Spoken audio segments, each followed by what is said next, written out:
आज तुम दोनों की मौत होगी। आज ये सारा किस्सा ही खत्म होगा। नहीं नहीं नहीं नहीं नहीं डॉक्टर तारिका, ऐसे रोते नहीं। अरे अपने बॉस को देखो, कैसे बैठे हुए, निडर, शांत। बहुत होशियार समझते हो अपने आप को ना, जरूरत से ज्यादा चालाक और चतुर। ऐसे चालाक फॉरेंसिक एक्सपर्ट की मौत भी एक एक्सपर्ट के हाथों होनी चाहिए। वो होगी।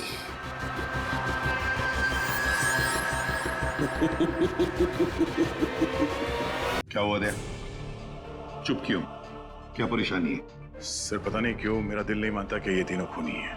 मैंने इतने साल उनके साथ काम किया है और कितना कुछ सीखा है उनके पास से, लेकिन इस केस की फोरेंसिक जांच उन्होंने ठीक से नहीं की।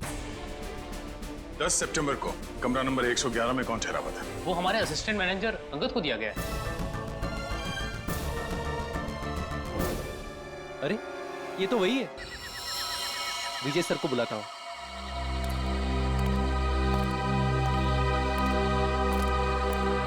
हेलो हेलो विजय सर। हाँ बोलो दीपक। सर इधर लफड़ा हुआ है। तुम्हें पक्का यकीन है? हाँ सर। कहाँ हो तुम? इधर पानी चिल्ली में। ठीक है, हम अभी पहुँचते हैं।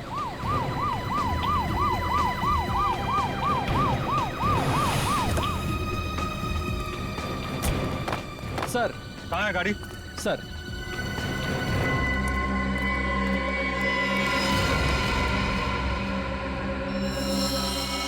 आदमी भी वही है और गाड़ी भी वही है। जाओ पकड़ो उसे। इंस्पेक्टर विजय क्या हो रहा है यहाँ पे? आप प्लीज यहाँ से चले जाइए। नहीं मैं नहीं जा सकता, मुझे उससे काम है।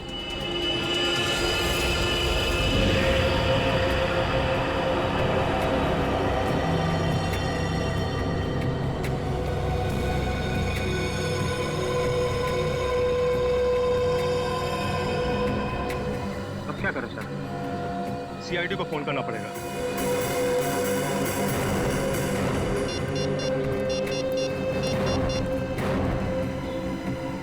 हेलो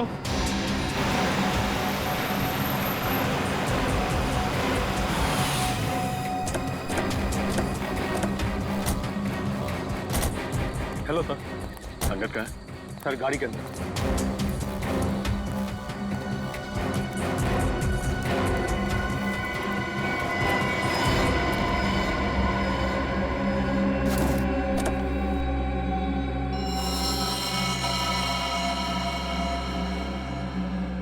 एक ही बार में गले की नस काट दी है। लगता है सर मरे हुए काफी समय हो गया। देखो गाड़ी में और क्या क्या मिलता है।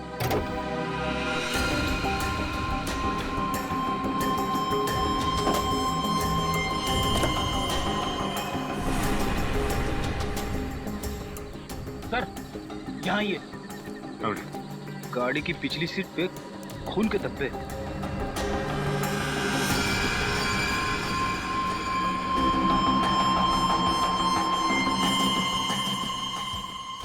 सर अंगद की लाश तो ड्राइवर सीट पर है, फिर गाड़ी के पीछे वाली सीट पर खून के धब्बे कैसे हैं? हाँ पुरी, ये बात तो है। आपको कैसे पता चला कि इंद्रानी और रक्षिता के मर्डर केस में अंगद का कनेक्शन? दरअसल बात यह है सर कि 10 सितंबर की रात को मैंने इस आदमी को डॉक्टर सलूके के साथ देखा। अभी जिंदा था। वो 10 सितंबर की रात हम जेल से फरार दो कैदी टीकू और जग्गू का पीछा करते हुए वार्ड वो हम पर लगातार फायर कर रहे थे। वहाँ पार्क की हुई एक गाड़ी के पीछे से भागते हुए वो जंगल में छिप गए। जब मैं उस गाड़ी के पास पहुंचा तो डॉक्टर सालुंके को उस गाड़ी से निकलते देख मैं आश्चर्यचकित रह गया। इंस्पेक्टर विजय क्या हो रहा है यहाँ पर? सर हम कुछ क्रिमिनल्स का पीछा कर रहे हैं। आपकी जान को भी खतरा हो सकता है। आप प्लीज यहाँ से चले जाइए। नहीं मैं नहीं जा सकता, मुझे उससे काम है। सर मैंने कहा ना, आपकी जान को भी खतरा हो सकता है। प्लीज आप चले जाइए और उन्हें भी अपने साथ ले जाइए।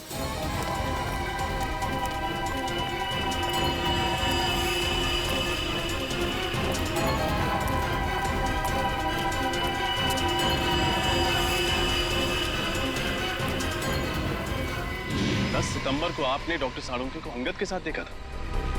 10 सितंबर को तो इंद्राणी और लक्षिता का खून हुआ था। सर, हमने उनसे कहा था कि वो दोनों वहाँ से चले जाएं। वहाँ गोलियाँ चल रही, उनकी जान को खतरा था, लेकिन डॉक्टर सलूनके जिद करने लगे कि उन्हें इस आदमी से कुछ जरूरी बात करनी है। एक बात समझ में नहीं आई, लक्षिता और इंद्राणी के मर्डर से पहले सलूनके साहब अंगद को कैसे जानते थे, और आखिर ऐसी क्या बात थी कि वो उस रात अंगद से मिलने गए? ये सवाल तो डॉक्टर साळुंखे से एसीपी सर ही पूछ सकता है। ये रही डॉक्टर साळुंखे की तैयार की गई फॉरेंसिक रिपोर्ट, जो उन्होंने सितंबर 11 को तैयार की थी। और इस फोल्डर में दोबारा की तैयार की गई पोस्टमार्टम रिपोर्ट है, जो तारिका और मैंने मिलकर तैयार की। और क्या अंतर है दोनों में? डॉक्टर साळुंखे की रिपोर्ट के मुताबिक इंद्राणी और लक्षिता का खून रात 9 और 11 बजे के बीच हुआ, जबकि सच तो यह है कि दोनों की मौत रात 8 बजे के पहले हो चुकी थी। क्या?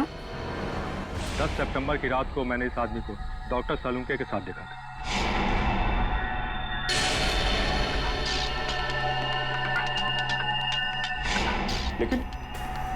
लेकिन डॉक्टर साळुंखे ऐसी गलती कैसे कर सकते हैं? मुझे भी हैरानी हो रही है अभिजीत। और तो और लाश के ऊपर जो बुलेट वुंड थे, उसकी साइज भी उन्होंने गलत लिखी थी। असली घाव तो इससे काफी छोटे थे। नहीं, साळुंखे साहब ऐसी गलती कर ही नहीं सकते। कहीं ऐसा तो नहीं कि आप लोगों के हाथों से कोई गलती हुई हो? इसकी कोई गुंजाइश नहीं, हमने रीचेक किया था। एक बार पोस्टमार्टम हो चुका है, क्या दूसरी बार किया हुआ पोस्टमार्टम रिपोर्ट सही होता है? You are right officer. 24 घंटों के अंदर अंदर की गई पोस्टमार्टम रिपोर्ट सबसे एक्यूरेट होती है, क्योंकि उसके बाद बॉडी के ऑर्गन सड़ना शुरू हो जाते हैं। इसीलिए प्रिजर्व की गई लाशों पर ब्लड कल्चर्स और टॉक्सिकोलॉजी रिपोर्ट करना बहुत मुश्किल होता है। पर तो लक्षिता और इंद्राणी को मरे हुए तो 5 दिन हो गए। You are right officer. Doctor Tarika ने घाव के वीडियोज और फोटोज तब लिए थे जब घाव ताजे थे। इससे दोबारा ऑटोप्सी करने में हमें बहुत हेल्प मिली। डॉक्टर तारिका, आपने ये तो मैंने इसलिए किया अभिजीत, मुझे डॉक्टर साळुंखे पर शक हो रहा था, वो पोस्टमार्टम ठीक से नहीं कर रहे। सॉरी। नहीं, तुम्हें परेशान होने की जरूरत नहीं है तारिका। तुम सिर्फ अपनी ड्यूटी कर रही थी, डॉक्टर साळुंखे के साथ गद्दारी नहीं। और क्या है जो डॉक्टर साळुंखे ने अपनी रिपोर्ट में नहीं लिखा है या गलत लिखा है डॉक्टर समीर? एक बहुत जरूरी बात, आइए मेरे साथ। डॉक्टर साळुंखे की रिपोर्ट के मुताबिक लक्षिता पर करीब 10 फीट की दूरी से गोली चलाई गई थी और इंद्राणी पर करीब 8 फीट की दूरी से। हाँ सर, जहाँ से खूनियों ने गोली चलाई थी वहाँ से 8 से 10 फीट का डिफरेंस था। लेकिन घाव के टिश्यू कल्चर से हमें ये पता चला है कि खूनी ने लगभग 20 से 25 फीट की दूरी से गोली चलाई थी, और खून पिस्टल से नहीं बल्कि स्नाइपर राइफल से हुआ था। स्नाइपर राइफल से? सर, कोई घर में स्नाइपर राइफल यूज क्यों करेगा? और वैसे भी विशाल, शौनक और राहुल ने कहा था कि उन्होंने पिस्टल इस्तेमाल की थी, और सर्चिंग के टाइम हमें कोई राइफल मिली भी नहीं थी। और डॉक्टर तारिका, फार्म हाउस से हमें ये 9mm बुलेट्स मिले, किसी राइफल के बुलेट्स नहीं। यही बात तो हम साबित करना चाहते हैं रजत, कि खूनी ने पिस्टल से नहीं बल्कि राइफल की हाई स्पीड बुलेट से खून किया था। और जब वो गोलियां लक्षिता और इंद्राणी के शरीर से बाहर निकल गई, तब खूनियों ने वो गोली कहीं छिपा दी हो। ये बात मैं आप सबको डेमोन्स्ट्रेट करके एक्सप्लेन कर सकता हूँ। ये स्कल ए है, इस पर हमने ठीक उसी साइज का छेद किया है जो लक्षिता के सर पे था, और स्कल बी और स्कल सी बिल्कुल सही सलामत है। मैं अभी आप लोगों के सामने स्कल बी पर .22 पिस्टल से 10 फीट की दूरी से फायर करूंगा, और स्कल सी पर स्नाइपर राइफल से तकरीबन 20 फीट की दूरी से फायर करूंगा। जाहिर सी बात है कि दोनों बुलेट से अलग अलग किस्म के घाव होंगे, तो जो घाव लक्षिता के सर के घाव से यानी स्कल ए के घाव से मैच करेगा, वो घाव मर्डर वेपन से किया गया होगा। Right, good.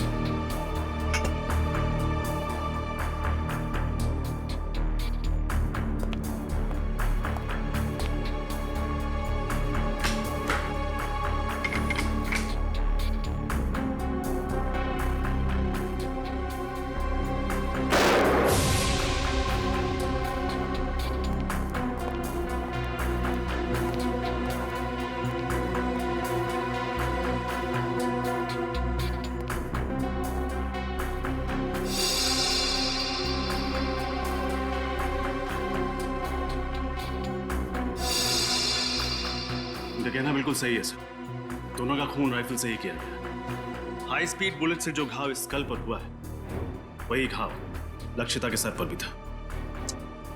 विश्वास नहीं हो रहा है सालू के साथ ने इतना बड़ा झूठ बोला हमसे। विशाल, शौनक और राहुल को लेकर आओ, उन्हें फार्म हाउस लेके चलते हैं, देखते हैं एग्जैक्टली वहां पे क्या हुआ था।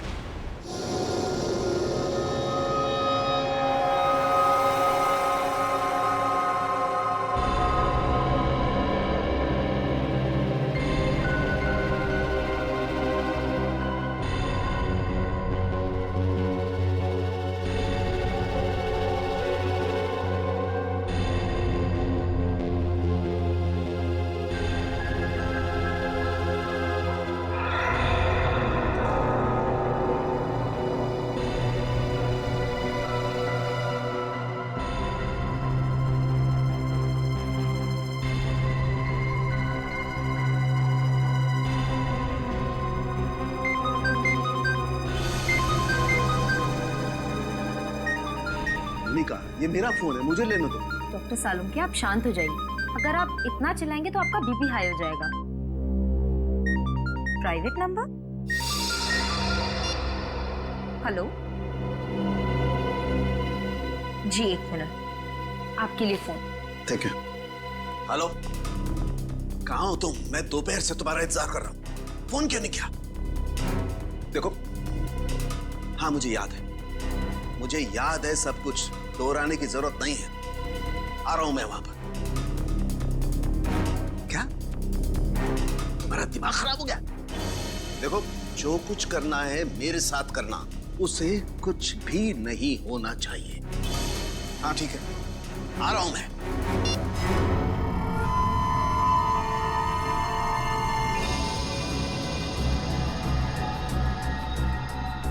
तो लक्षिता और इंद्राणी यहां सोफे पे बैठे हुए थे। अब ठीक से याद करके बताओ कि 10 सितंबर की रात को यहां पे क्या हुआ था? क्या किया था तुम लोगों ने? सर, उस रात करीब 9-9:15 बजे होंगे सर। हम लोग पिस्तौल लेके जैसे ही फार्म हाउस के बाहर पहुंचे, यहाँ कोई वॉचमैन नहीं था। सर, हमने तय किया था कि हम पहले दोनों को शांति से समझाएंगे, अगर वो नहीं मानेंगी तो फिर उन पर गोली चलाएंगे। तो फिर तुमने उन्हें समझाने की कोशिश की? नहीं सर, जैसे ही हम लोग यहाँ पर पहुंचे, यहाँ पे बहुत अंधेरा था, सिर्फ टीवी की आवाज़ सुनाई दे रही थी। इससे पहले कि हम लोग कुछ करते, उन लोगों ने हम पे गोलियां चलानी शुरू कर दी। और उसके बाद तुम लोगों ने भी गोलियां चलानी शुरू कर दी? हाँ सर, क्या करते, उन्होंने शौनक को एक गोली मार दी थी। बस मेरी जान जाते जाते बची है सर, ये देखिए।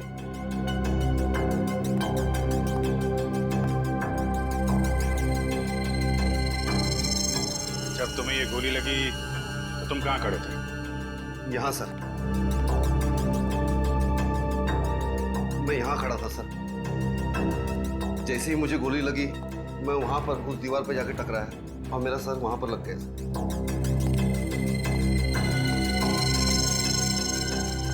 यहाँ पे गोली लगी तो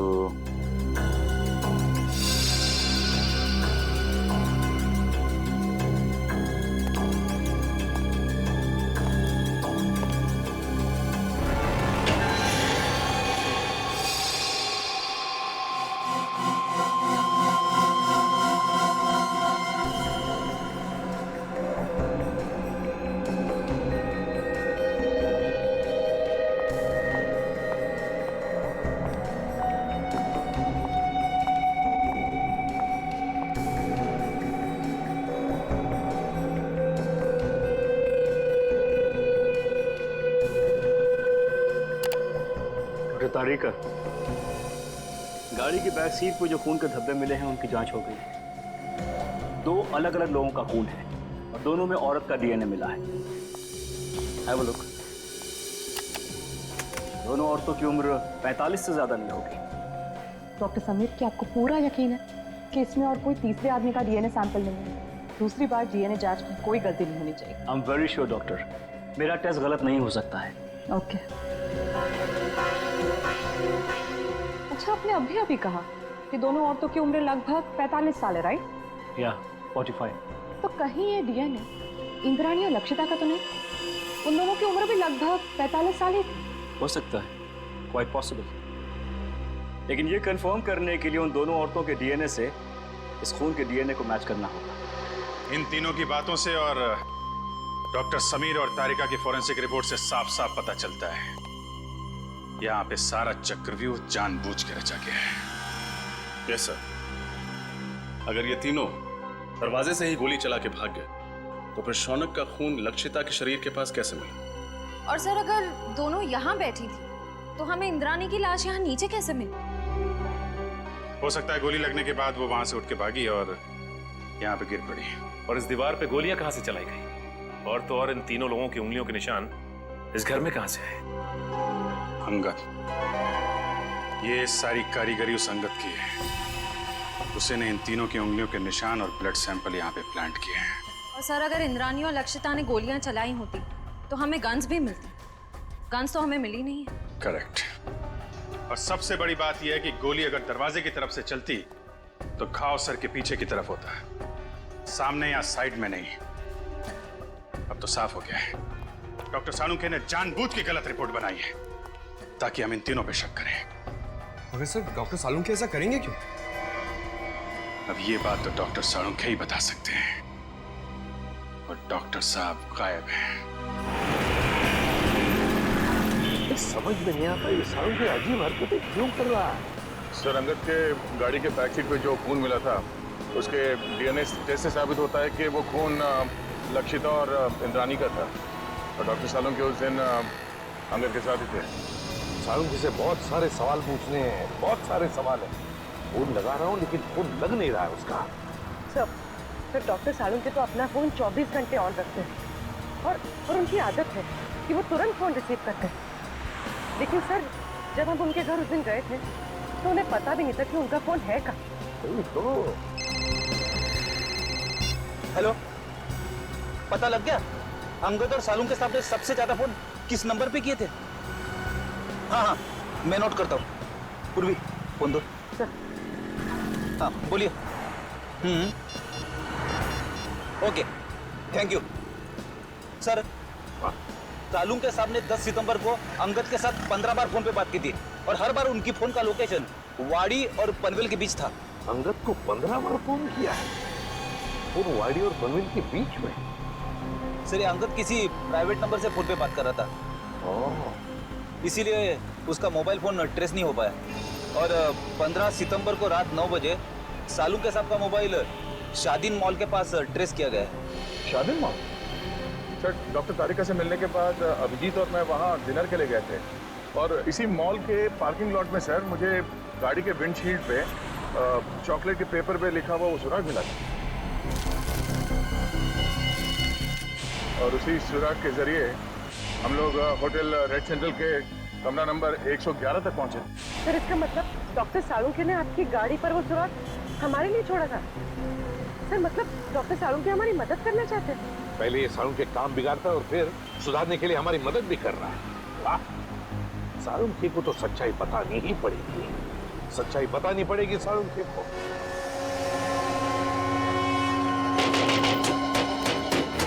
सालुंखे! सालुंखे! डॉक्टर साहब! सालुंखे साहब! सर दरवाजा तोड़ दूं? तोड़ दो। डॉक्टर साहब! सालुंखे! सालुंखे! देखो उसे, देखो।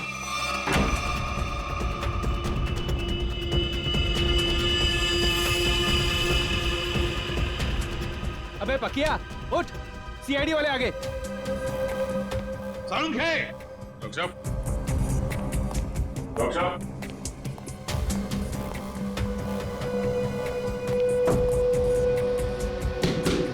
सालुंखे साहब!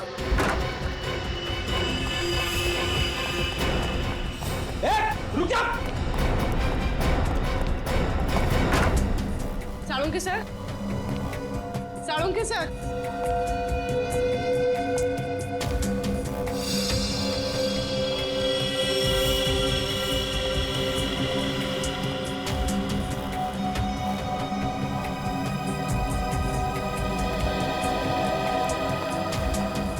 सालुंखे गायब है ना? क्या शक था मुझे यही होगा। सर ये क्या है? साळुंखे का पुराना शौक लकड़ी के मॉडल्स बनाना।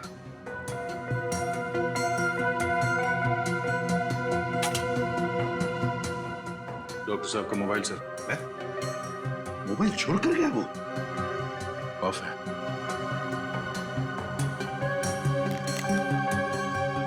सर इसमें ना तो बैटरी है ना सिम कार्ड। बैटरी भी नहीं, सिम कार्ड भी नहीं। सर साळुंखे सर तो कहीं नहीं, मगर अंदर के कमरे में काफी सारे मॉनिटर्स का सेटअप लगा है, सीसीटीवी मॉनिटर। CCTV monitors?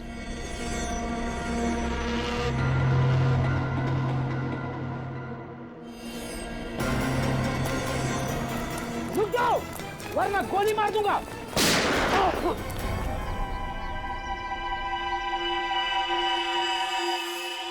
बच गया। बच गया। लेकिन अब नहीं बचोगे बच्चू।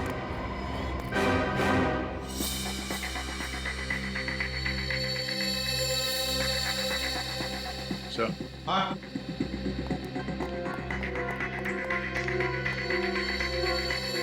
ये देखिए सर, खुफिया कैमरा। लगता है कोई डॉक्टर साळुंखे के ऊपर नजर रखे हुए था। सर और ये मोनिका भी कहीं दिखाई नहीं दे रही। सर मुझे लगता है साळुंखे सर को ये कहीं लेकर गई होगी सर। कहाँ? ये दोनों बताएंगे सर। हमें कुछ नहीं मालूम साहब। क्या जानते हो तुम? साहब कुछ नहीं जानते सर। कुछ नहीं जानते? कुछ नहीं जानते? साहब हम तो सिर्फ घर की देखभाल करते हैं साहब। डॉक्टर साळुंखे और मैडम मोनिका के जाने के बाद घर में कोई ना देख पाए सर। डॉक्टर साळुंखे कहाँ है? हमें कुछ नहीं मालूम सर। तो छोटे मोटे टपोरी है सर। हमें कहा गया था इस घर पे नजर रख के, और जब भी कोई इधर ताक झाक करे तो हमें खबर कर दे। तुमने अभी तक ये नहीं बताया कि डॉक्टर साळुंखे और मोनिका कहाँ है? बताओ। कैसे बताए सर? हमें खुद को नहीं पता। हमें तो इतना पता है कि जब तक राहुल, शौनक और विशाल को अदालत सजा नहीं दे देती तब तक डॉक्टर साळुंखे को अपने कब्जे में रखने का है। सर हमने आपको सब कुछ बता दिया है सर, अपना जुर्म भी कबूल कर लिया है सर। और सर ये भी बता दिया है कि हमने लक्षिता और इंद्राणी का खून कैसे किया, फिर हमें यहाँ क्यों बिठा के रखा है। ये बताने के लिए कि इंद्राणी और लक्षिता का खून तुम लोगों ने नहीं किया। क्या? पर सर हमने तो सर अपने हाथों से लक्षिता और इंद्राणिया पे गोली चलाई थी सर। हाँ लेकिन वो दोनों पहले से ही मर चुकी थी। क्या? वो दोनों मर चुके थे? हाँ, मैं समझाता हूँ। तुम तीनों ने गोलियां जरूर चलाई थी इंद्राणी और लक्षिता पर उनकी मौत जिन गोलियों से हुई वो गोलियां तुम लोगों ने नहीं चलाई। तो फिर वो गोलियां किसने चलाई? उस खूनी ने चलाई थी गोलियां जो तुम्हें इन दोनों के खून में फंसाना चाहता था। सर अगर हमने खून नहीं किया तो फिर हम जा सकते हैं सर? नहीं, तुम लोगों ने खून नहीं किया, पर खून करने की कोशिश जरूर की है और इसकी सजा तुम्हें जरूर मिलेगी। देखो, अगर तुम तीनों लंबी सजा से बचना चाहते हो तो तुम तीनों को हमारी मदद करनी होगी ताकि असली गुनहगार पकड़ा जा सके। करेंगे सर, आप जो कहेंगे करेंगे।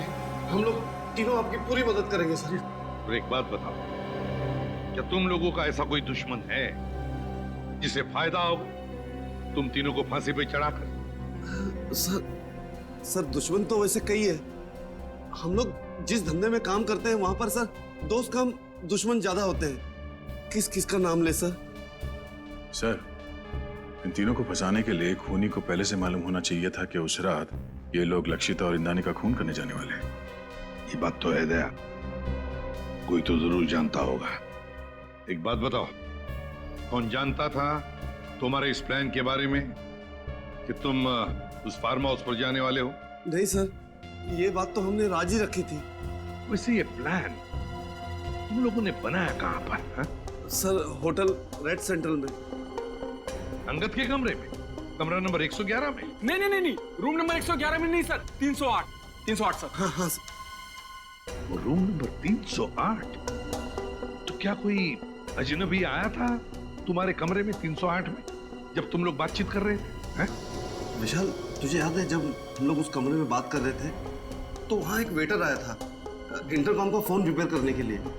और उसने गलती से टेबल पे रखा हुआ खाना गिरा दिया। अरे अरे गलती से नहीं भाई, जानबूझकर गिराया था उसने खाना। और वो उस कमरे के अंदर कपड़ा ढूंढ रहा था खाना पोंछने के लिए, ताकि वो टाइम पास कर सके और हमारी बातचीत सुन सके। लेकिन सर, हमने उसके सामने तो कोई ऐसी बातचीत की ही नहीं थी।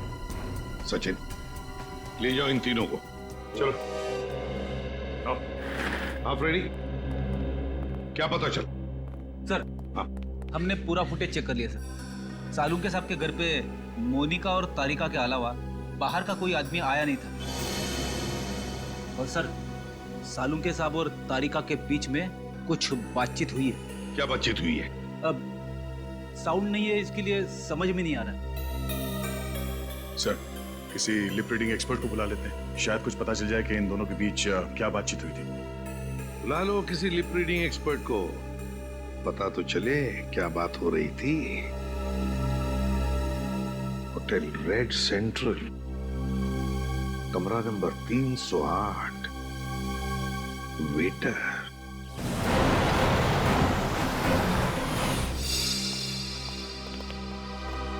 हेलो सर, आप लोग फिर से यहाँ? हमें कमरा नंबर 308 दिखाओ, जहाँ पे शौनक, विशाल और राहुल ठहरे थे सितंबर 10 को। क्यों, क्या हुआ? क्यों क्या बात नहीं, पहले चाबी दो और उस वेटर अमित को बुला।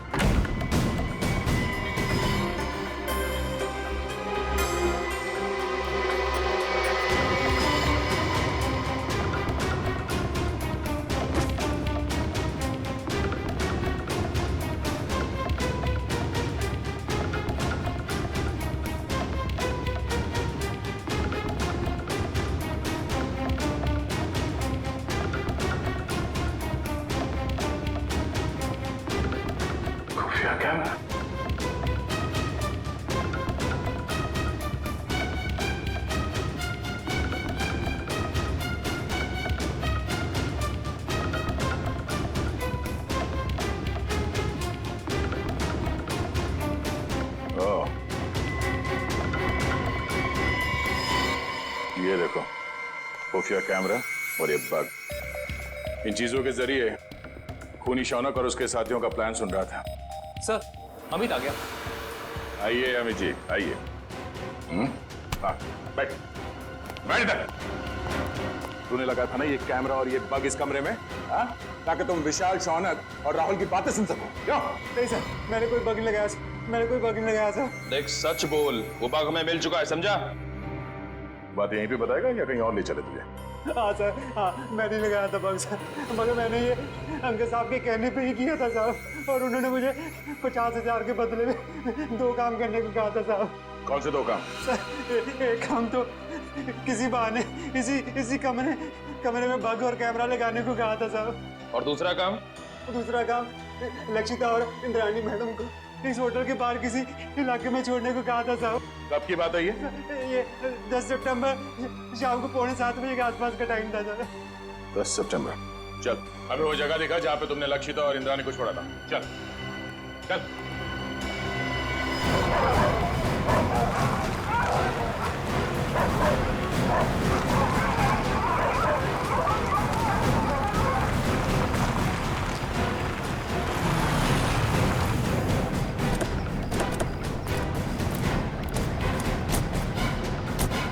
सर, यहाँ पे छोड़ा था मैंने, और सर वो दोनों वहाँ पे खड़े थे, वहाँ पे। कुछ बात कर रहे थे वो? हाँ सर, बहुत ही गुस्से में बात कर रहे थे सर। कह रहे थे कि वो हमें धमकाने की कोशिश कर सकता है, अगर उसने दगाबाजी करने की कोशिश की तो हम भी उसे छोड़ेंगे नहीं। लेकिन सर बाद में होटल में चला गया, उसके बाद क्या कुछ हुआ मेरे को सर पता नहीं। सर, इंस्पेक्टर विजय ने डॉक्टर सालुंखे और अंगद की गाड़ी को आखिरी बार यहीं आगे पास में ही देखा था, और बाद में गाड़ी की बैक सीट पर उन दोनों औरतों के खून के निशान भी मिले।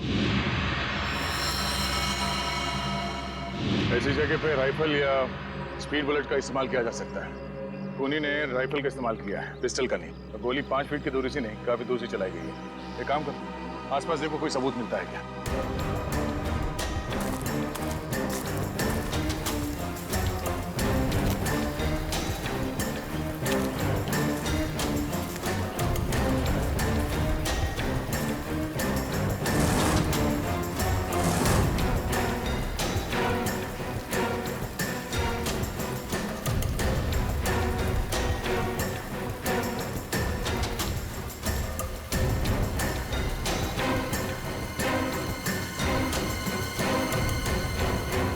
दो गोली और इस पे खून भी लगा हुआ है। दो गोली एक ही जगह पे कैसे? मतलब जो भी हुआ यहीं आसपास कहीं हुआ है। सर निकल। सर इस झाड़ी में ये सैंडल मिला है सर, इस पे खून लगा हुआ है, लेकिन सर खून सूखा हुआ है सर। खून लगा? हाँ सर।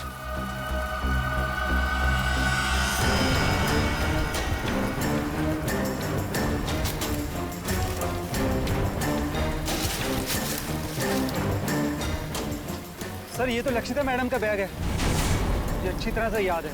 उस दिन होटल में वो यही बैग लेकर आई थी। लक्षिता मैडम का बैग? कैसे? ये खून लगा हुआ है, इस बैग पे जो उंगलियों के निशान हैं जरूर उस खूनी के होंगे। और वो खूनी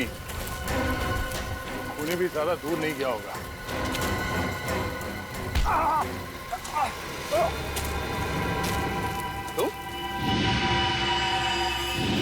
तो? लक्षिता के फार्म हाउस के रखवाले हैं? तुम यहाँ क्या कर रहे हो? साहब मुझे माफ कर दो साहब, मैंने कोई खून नहीं किया साहब, मुझे तो आपके ऊपर नजर रखने के लिए कहा गया था साहब। सच बता, तूने झूठी गवाही क्यों दी? हमें पता चल चुका है कि तूने फार्म हाउस में कोई खून होते हुए देखा ही नहीं, क्योंकि तुम्हारी लक्षिता मैडम और इंद्राणी मैडम, उन दोनों की मौत 7:30 बजे हुई और यहाँ पे। साहब मुझे छोड़ दो साहब, मुझे अंगद साहब ने बोला था ऐसा करने के लिए साहब। अंगद मर चुका है।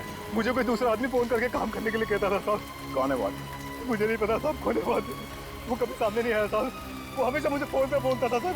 मगर अब उसे सामने आना ही होगा। चल चल। मिस्टर मयंक, इस सीसीटीवी फुटेज को गौर से देखिए और हमें बताइए कि ये लोग क्या बोल रहे हैं। इसमें कोई साउंड सुनाई नहीं दे रहा है। यही तो मेरा काम है ऑफिसर। मैं उनकी होठों की मूवमेंट से पता लगाऊंगा कि वो क्या बोल रहे थे।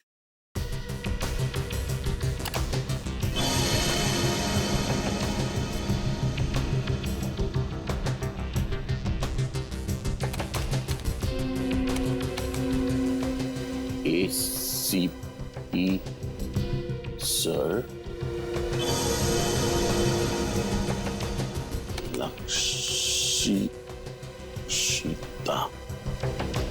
लक्षिता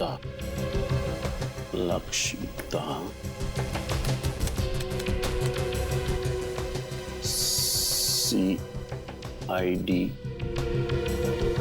टीम।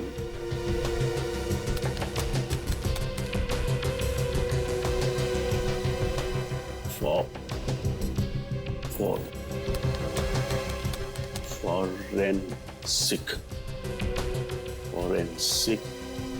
अभिजीत, उस प्लॉट पर से जो पर्स मिला उस पर जो उंगलियों के निशान है वो खूनी के ही हैं। सर ये खूनी बहुत चालाक है, काम होने के बाद अपने आदमियों को भी मार डालता है।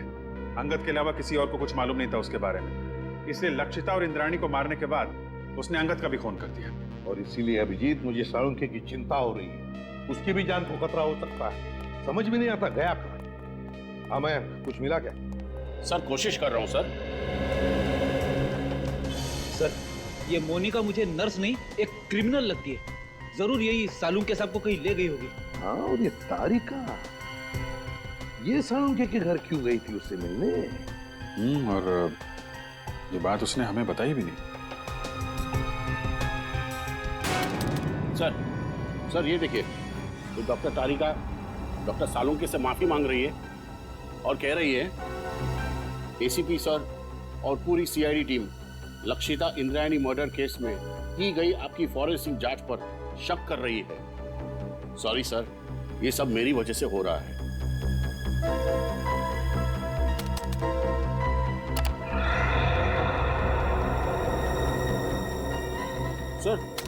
सर ये भी देखिए, डॉक्टर साळुंखे किसी के साथ फोन पर गुस्से में बात कर रहे हैं और कह रहे हैं जो करना है मेरे साथ करो, उस लड़की को कुछ नहीं होना चाहिए, मैं आ रहा हूं। उस लड़की को जाने दो। है कौन ये लड़की अभिजीत, जिसे साळुंखे बचाने की कोशिश कर रहा और फिर खुद गायब हो गया? कहां गायब हो गया ये साळुंखे? ये सारा चक्कर क्या है?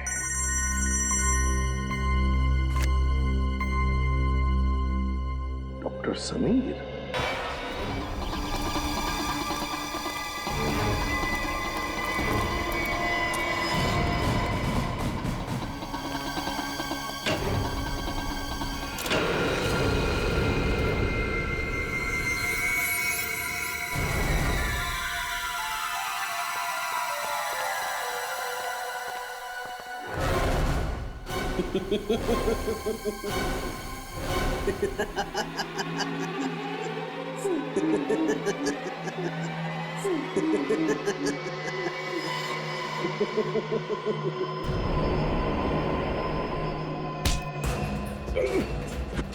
इंजेक्शन मुझे दे दो तुषार, हर किसी नहीं। सीआईडी मुझे जिंदा कभी नहीं पकड़ सकती है। मैं ये इंजेक्शन खुद इंजेक्ट करूंगा। नहीं।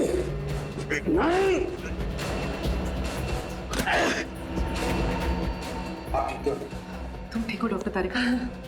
बहुत होशियारी दिखा रही तुमने तुषार। पता मेरी साथी मोनिका कहाँ? मैंने इसे भी जहर का इंजेक्शन दिया है। साथी तक को नहीं छोड़ा। पंकज, जल्दी से मोनिका के पास जा और उसे हॉस्पिटल पहुंचा। अब तेरा खेल खत्म तुषार। तूने डॉक्टर साळुंखे को बेईमानी करने पर मजबूर किया, लेकिन उन्होंने बेईमानी में भी ईमानदारी दिखाई और हमारे लिए सुराग छोड़ते गए। आपने मुझे धोखा दिया डॉक्टर साहब। अगर मुझे फांसी नहीं हुई तो जेल से निकलने के बाद मैं सीधे आपका खून करूंगा। अगर दोबारा डॉक्टर साळुंखे के साथ ऐसे बात की तो तू बोलने लायक भी नहीं रहेगा।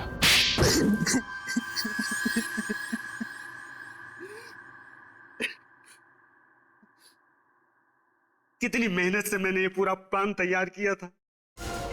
एक तीर में 5 शिकार, लक्षिता, इंद्राणी, राहुल, विशाल, शौनक, सबको एक साथ अपने रास्ते से हटाने का प्लान बनाया था मैंने। इंद्राणी और लक्षिता को तुमने क्यों मारा? क्योंकि मैं इनकी पूरी जमीन हड़पना चाहता था, इसलिए मेरे लिए इनका मरना बहुत जरूरी था। मैंने इन्हें इस तरीके से मारा कि इनके खून के इल्जाम में ये तीनों फंस जाएं और इन्हें फांसी की सजा हो जाए, क्योंकि इन तीनों ने लक्षिता और इंद्राणी को जान से मारने की धमकी दी थी। इसलिए सबको यही लगता कि खून इन तीनों ने किए। लेकिन इस सब में डॉक्टर साळुंखे को क्यों फंसाया तुमने? क्योंकि सीआईडी डॉक्टर साळुंखे पर बहुत भरोसा करती है। उनकी फॉरेंसिक रिपोर्ट के आधार पर केस की तहकीकात आगे बढ़ाती है। यहाँ तक कि अदालत में फॉरेंसिक रिपोर्ट को बहुत महत्व दिया जाता है। इसलिए मैंने डॉक्टर साळुंखे को गलत फॉरेंसिक रिपोर्ट बनाने के लिए मजबूर किया। तुम्हारा दिमाग खराब? तुमने पूरी की पूरी सीआईडी टीम के पीछे अपने स्नाइपर लगा रखे? वो भी बहुत अच्छे स्नाइपर। इनका निशाना कभी चूकता नहीं है डॉक्टर साहब। इसलिए मेरे कहे अनुसार अगर आपने इस मर्डर केस में इस फॉरेंसिक रिपोर्ट में बदलाव नहीं किया ना तो क्या? तो मैं आपकी पूरी सीआईडी टीम को एक साथ एक समय मरवा डालूंगा। मेरी मदद करेंगे ना? देखो तुम, आप मेरी मदद करेंगे। अगर आपने एक भी सीआईडी ऑफिसर को इन्फॉर्म करने की कोशिश की ना तो मैं पूरी की पूरी सीआईडी टीम को खत्म कर दूंगा। जरा सोचिए डॉक्टर साहब, 16 साल पुराने आपके दोस्त और सीआईडी टीम, इन सब की मौत के जिम्मेदार आप होंगे। आप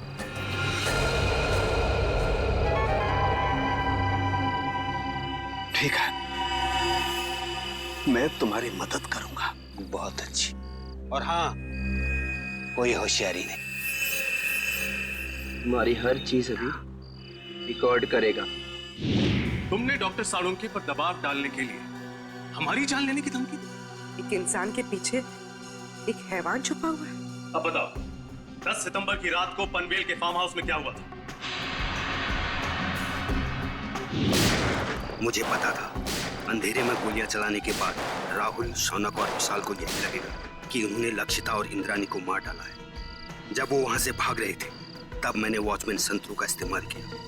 मुझे एक चश्मदीद गवाह की जरूरत थी जिसके बयान पर सीआईडी भी भरोसा करती और जो बाद में अदालत में भी तीनों के खिलाफ गवाही देता। प्लान तो तुमने बहुत मेहनत से बनाया था, लेकिन डॉक्टर साळुंखे की होशियारी और हमारी टीम की सूझबूझ और एकता के कारण तुम्हारा प्लान कामयाब नहीं हुआ। अब तुम्हारे खिलाफ ऐसा केस तैयार करेंगे कि इस डबल मर्डर के लिए तुम्हें फांसी ही होगी। सालुंखे, यार हमने तुम पर शक किया, मगर तुमने अपना सब कुछ दांव पर लगा दिया हमें बचाने के लिए। सॉरी यार। अरे सॉरी? हाँ सॉरी। कम ऑन यार, अरे मेरा फर्ज था ये सब कुछ करना। पिछले 16 साल से हम लोग एक परिवार की तरह से काम कर रहे हैं। सीआईडी मेरा अपना परिवार है यार। हाँ मैं मानता हूं, एक पल के लिए मुझे कश्मकश थी कि मैं सीआईडी को भी बचाऊं और अपने प्रोफेशन के साथ गद्दारी भी नहीं करूं। ये प्रॉब्लम थी मेरे सामने। लेकिन यार Pradyuman, please don't say sorry यार, प्लीज। चलो ठीक है, जो हुआ सो हुआ, है ना, भूल जा यार। लेकिन सबसे खुशी की बात क्या है मालूम? जो तू सही सलामत वापस आया वन पीस में। आना ही था मुझे वापस। मुझे पूरा भरोसा था तुम लोगों पर। मुझे मालूम था तुम लोग मुझे कभी कुछ नहीं होने दोगे। तो रोता क्यों है? रो नहीं रहा हूं मैं यार, रो नहीं रहा हूं मैं यार। तुम नहीं सुधरोगे यार।